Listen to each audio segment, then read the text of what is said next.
প্রেমিকদের দেয়া আইফোন বিক্রি করে বাড়ি ক্রয়। প্রেমিকদের কাছ থেকে উপহার হিসেবে আদায় করা 20টি আইফোন 7 বিক্রি করে একটি বাড়ি কিনেছেন চীনের শেনঝেন প্রদেশের এক প্রেমিকা। প্রথমে গুজব ভাবা হলেও পরে খোঁজ নিয়ে জানা গেছে ঘটনা সত্যি। এই নিয়ে নিউজ করেছে বিবিসি, মেট্রো, ইন্টারন্যাশনাল বিজনেস টাইমসের মতো নানান মিডিয়া। পারিবারিক কারণে বেশ অর্থকষ্টেই ছিলেন ওই প্রেমিকা।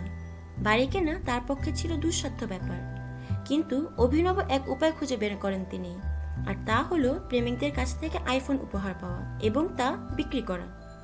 সামাজিক সম্মানের স্বার্থেই ওই মহিলার পরিচয় সামনে আনা হয়নি, তবে শিওয়ালি ছদ্মনামে তার ওই কীর্তি ছড়িয়েছে বিশ্বজুড়ে। ওই মহিলার এক সহকর্মীর দাবি, শিওয়ালি 20টি আইফোন 7 উপহার হিসেবে পেয়েছিলেন প্রেমিকদের থেকে। উপহার পেয়েছিলেন মানে উপহার দিতে বাধ্য করেছিলেন প্রেমিকদের মানে পাক্কা 20 জন প্রেমিককে।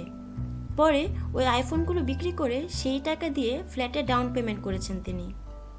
নিত্য নতুন এসব খবর আরও পাওয়ার জন্য আমাদের সঙ্গেই থাকুন এবং সাবস্ক্রাইব করুন।